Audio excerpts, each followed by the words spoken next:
Valentine सिरोल लिखता है कि सक्रिय आत्मज्ञान आत्मत्याग से के इस आदर्श के संबंध में किसी को आपत्ति नहीं हो सकती है। उनकी दृष्टि में ब्रिटिश शासन तथा पश्चिमी सभ्यता जिसका वह समर्थन करता है, दोनों हिंदुत्व के जीवन के लिए खतरनाक है। यह आरोप लगाना उचित नहीं है कि वे इस उद्देश्य की प्राप्ति के लिए हिंसा तथा हत्या को उचित कार्य मानते हैं, क्योंकि यद्यपि उन पर कई बार मुकदमा चलाया जा चुका है और एक बार तो उन पर वास्तविक राजनीतिक अपराध में सम्मिलित होने के लिए मुकदमा चलाया गया, अर्थात मानक टोला बम कांड में, किंतु कानून उन्हें अब तक मुक्त करता आया है। आध्यात्मिक राष्ट्रवाद की अवधारणा। इसे सांस्कृतिक राष्ट्रवाद का सिद्धांत भी कहते हैं। इसमें राष्ट्रवाद को धर्म व आध्यात्म से जोड़ा गया है। राष्ट्रवाद एक धर्म है जिसका एक तरीका है। भारत माँ एक देवी है। राष्ट्रवाद एक धर्म है, जीवन का एक तरीका है। भारत माँ एक देवी है जो अंग्रेजों द्वारा शोषित व जर्जित है। राष्ट्र कोई भौतिक या राजनीतिक इकाई नहीं है। अरविंदो का मानना है कि भारत का कार्य भौतिक संपदा उत्पन्न करना नहीं है, बल्कि दुनिया में आध्यात्मिकता और वेदांत ज्ञान के प्रकाश का एक शाश्वत स्रोत फैलाना है।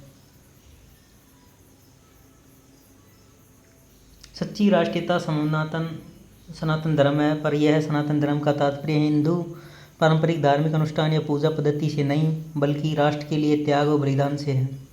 यानी राष्ट्र सेवा ही धर्म सेवा है। राष्ट्रवाद पूर्ण स्वराज प्राप्ति की एक पवित्र योजना है। इसलिए अरविंदो ने कहा है कि योगी को राजनीतिक नेता के पीछे खड़ा होना चाहिए या अपने जीवन को राजनीतिक नेता के रूप में व्यक्त करना चाहिए। रामदास को शिवाजी के साथ एक ही शरीर में जन्म लेना है। मिनी जी को काबुल में मिश्रित होना है। अरविंदो राष्ट्रवाद को कोई कोरा राजनीतिक कार्यक्रम नहीं, बल्कि राष्ट्रवाद एक धर्म है जो सीधा ईश्वर से आया है। राष्ट्रवाद अनश्वर है। अरविंदो के अनुसार राष्ट्रवाद एक धर्म है जो ईश्वर के यहाँ से भारत आया तथा स्वयं ईश्वर इसका मार्गदर्शक कर रहे हैं। अरविंदो का राष्ट्रवाद नव वेदांत दर्शन पर आधारित था, जिसमें मानव एकता और ईश्वर में एकत्व का विचार किया गया। अरविंदो भारत सांस्कृतिक रूप से सदैव एक राष्ट्र रहा है, किंतु इसमें राजनीतिक आयाम सदैव अनुपस्थित रहे हैं। भारत एक साझा आत्मिक जीवन, साझी संस्कृति, एक साझा सामाजिक संगठन, एक साझा राजनीतिक प्रमुख करने के संदर्भ में ही रहा है, किंतु एक राष्ट्र राज्य नहीं रहा। हालांकि वायसराय लॉर्ड मिंटो ने इसे भारतीय साम्राज्य के लिए सर्वाधिक खतरनाक व्यक्ति करार दिया था, लेकिन वैचारिक स्तर पर इसके राष्ट्रवाद में आक्रामकता या तिक्तता का स्पर्श नहीं था। वे अपने राष्ट्रवाद को मानवीय एकात्मकता के प्रतीक के आदर्श वे अपने राष्ट्रवाद को मानवीय एकात्मकता के आदर्श के रूप में देखते थे। विपिन चंद्र पाल ने लिखा है कि अन्य नेताओं के लिए राष्ट्रवाद केवल एक बौद्धिक मान्यता तो आकांक्षा है, लेकिन अरविंद के लिए राष्ट्रवाद उनकी आत्मा का सर्वोत्तम मनोभाव है। रोनाल्डो ने अपनी पुस्तक आर्ट ऑफ आर्यवर्त में लिखा है कि अरविंदो घोष ने अराजकता के भयावह वातावरण में धर्म का स्फूर्तिदायी प्रभाव फूंकने के लिए अन्य किसी भी व्यक्ति से अधिक कार्य किया है। नववेदांत दर्शन। स्वामी विवेकानंद की तरह अरविंदो भी नववेदांतवादी थे। नववेदांत आध्यात्मिक राष्ट्रवाद पर बल देता है। अरविंदो राष्ट्र को तो ईश्वर का स्वरूप मानते थे, पर राज्य को केवल एक यंत्र मानते थे। वह राज्य को सीमित मानते थे तथा आंगिक सिद्धांत के आलोचक थे। उन्होंने कहा, राज्य एक सुविधा है, हमारे सामूहिक विकास की सभी सुविधा जिसे कभी भी स्वयं में साध्य नहीं बनाया जा सकता। अरविंदो के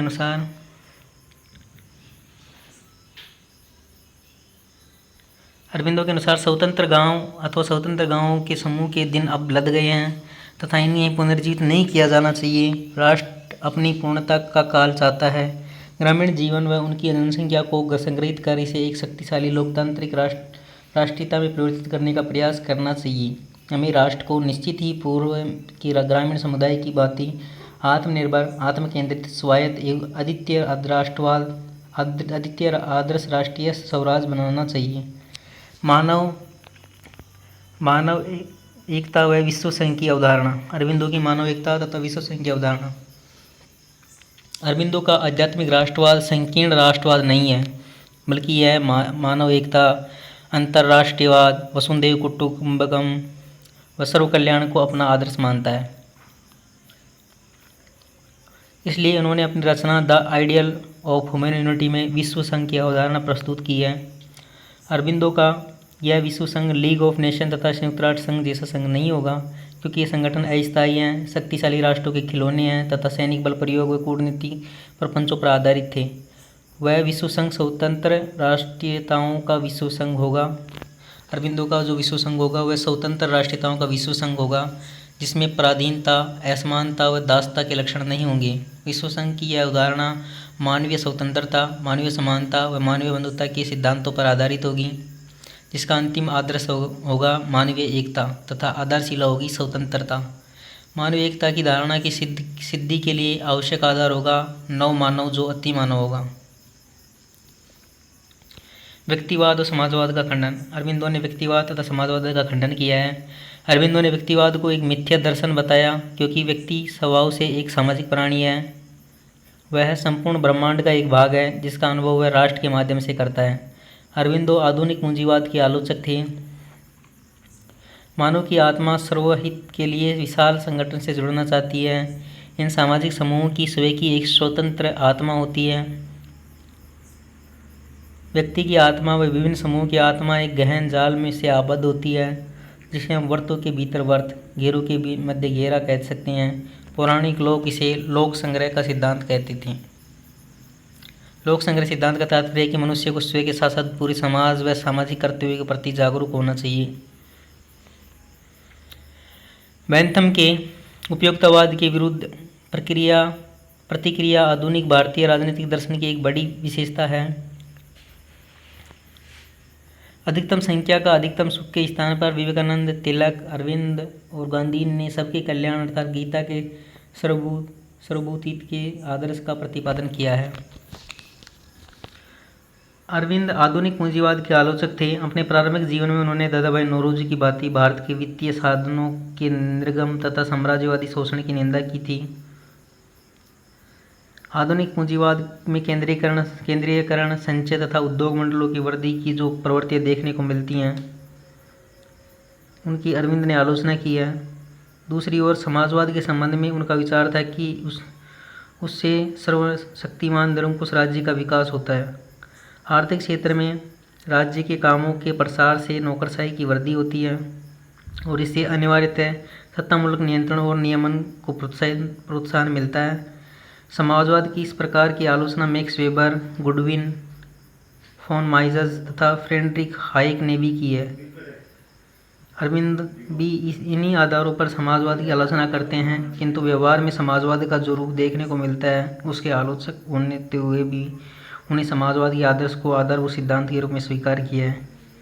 उनका विचार था कि समाजवाद का सबके लिए समान अवसर तथा न्यूनतम सामाजिक तथा आर्थिक सुविधाओं की गारंटी करने का उद्देश्य सामाजिक संगठन का बहुत ही प्रशंसनीय आदर्श है।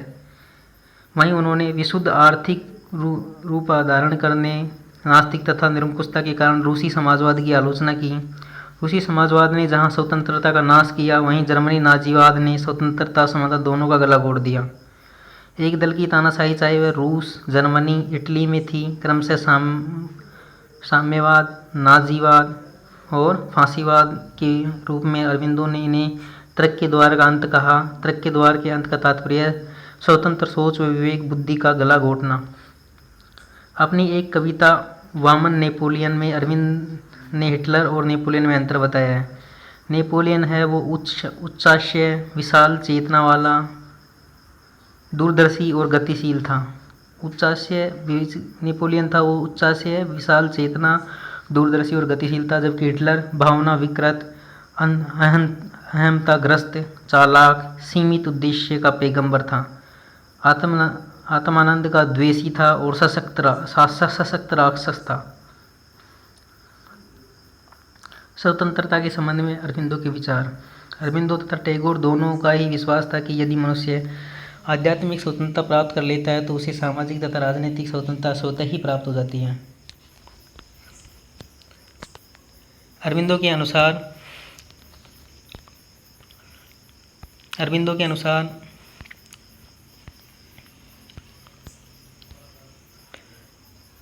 अरविंदो के अनुसार अपने जीवन के नियमों का पालन करना ही स्वतंत्रता है।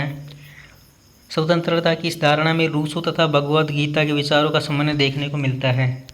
रूसो ने कहा था, स्वयं अपने द्वारा निर्धारित नियमों का पालन करना ही स्वतंत्रता है। इस प्रकार अरविंदो ने कहा, अपने जीवन के नियमों का पालन करना ही स्वतंत्रता है, क्योंकि ईश्वरीय नियम, राष्ट्र के नियम व जीवन के नियम एक ही होते हैं। अरविंदो व्यापक स्वतंत्रता आध्यात्मिक समाज का कानून होगी। ये स्वतंत्रता में वृद्धि मानव समाज की एक सच्ची आध्यात्मिकता की संभावना की ओर विकास का संकेत होगी।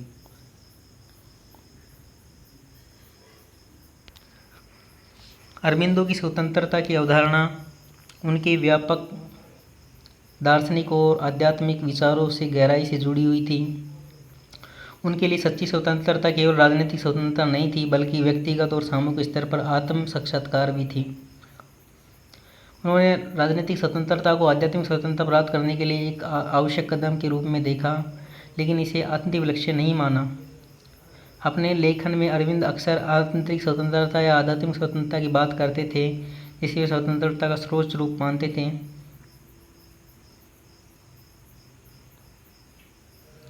यह आंतरिक स्वतंत्रता आत्मा की अपनी सच्ची प्रकृति को पहचानने की स्वतंत्रता थी, जो बाह्य शक्तियों जैसे उपनिषद शासन, आंतरिक सीमाओं और जैसे अज्ञानता, भय, इच्छा से मुक्त होती है।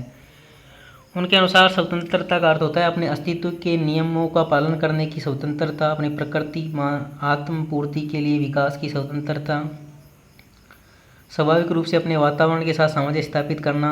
यह आध्यात्मिक तथा आंतरिक स्वतंत्रता होती है, जो स्वयं में परिपूर्ण हो सकती है। अरविंदो की यह परिभाषा कि अपने जीवन के नियमों का पालन करना ही स्वतंत्रता है, निश्चय ही पाश्चात्य प्रभाव की उद्दक है, किंतु उन्होंने पश्चिम के इस विचार का गीता के स्वधर्म के संदर्भ में प्रयोग किया। गीता के अनुसार मनुष्य को चाहिए कि वह अपने को उन्हीं कार्यों तथा कर्तव्यों तक सीमित रखे जो उनके सामाजिक तथा मानसिक जीवन के अनुरूप हो, और यदि वह इन कर्तव्यों का निष्काम भाव और आध्यात्मिक प्रवृत्ति से पालन करता है तो अंततः वह अपने परमात्मा का साक्षात्कार हो जाता है। अरविंद में यह सामान्य प्रवृत्ति थी कि जब वे पश्चिम के किसी आदर्श का समर्थन करते तो उन्हें भारतीय आध्यात्मिकता के अनुसार रूपांतरित कर देते। इसलिए उन्हें आध्यात्मिक अर्थ समष्टिवाद का समर्थन किया। इस प्रकार से व्यक्ति तथा समष्टि के दावों के बीच सामंजस्य स्थापित हो जाता है। यही कारण था कि वे आध्यात्मिक अराजकतावाद के समर्थक थे, किंतु उनका यह दृष्टिकोण पश्चिम के दार्शनिक अराजकतावाद की मूल प्रस्तावना से अधिक उत्कृष्ट है, क्योंकि अराजकतावाद में ऐसी कोई चीज़ नहीं है जिससे सरकार को बाध्यकारी सत्ता का उन्मूलन हो जाने पर मनुष्य की आंतरिक आध्यात्मिक निग्रह की शक्तियाँ उन्मुक्त हो सके। अरविंदो के अनुसार स्वतंत्रता और समानता की एकता को केवल मानवीय भाईचारे अथवा बंधुत्व के गुण द्वारा ही प्राप्त किया जा सकता है, तथा यह अन्य किसी चीज़ पर आधारित नहीं हो सकती। जब आत्मा स्वतंत्रता चाहती है तो उसका तात्पर्य है आत्मा विकास की स्वतंत्रता, मनुष्य और उसके संपूर्ण अस्तित्व में देवीयता का आत्म विकास।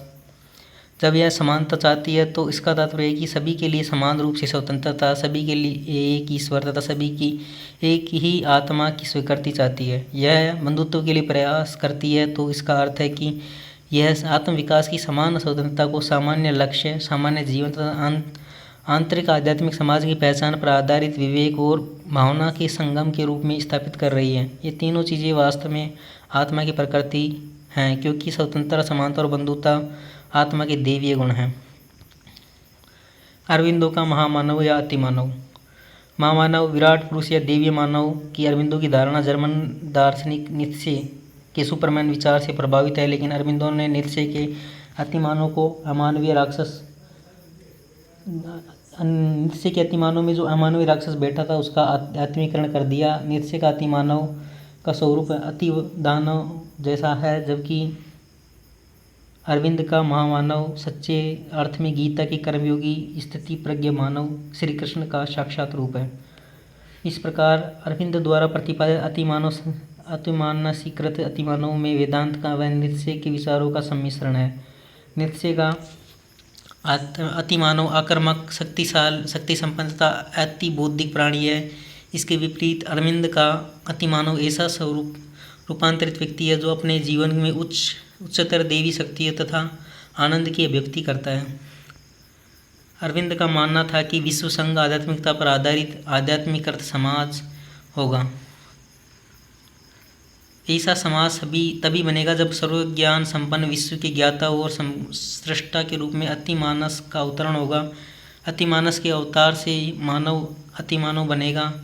यह अतिमानव ऐसा रूपांतरित व्यक्ति होगा जिसमें आध्यात्मिक उच्च शक्तियाँ होंगी, जिसके स्वरूप मानव की एक अद्वितीय नवीन जाति उदय होगी जो वर्तमान की मनुष्य जाति से उतनी ही भिन्न होगी जितनी विभिन्नता वर्तमान में मनुष्य पशुओं से महान है, उतना ही अतिमानव मानव से महान होगा। व्यक्ति के इस रूपांतरण से सच्ची बंधुता एकात्मक चेतना जागृत होगी। यदि एकात्मक आध्यात्मिक चेतना पारस्परिक सहयोग व सामंजस्य के गुणों के आधार पर है तो पर मानवीय एकता के आदर्श का निर्माण करेगी।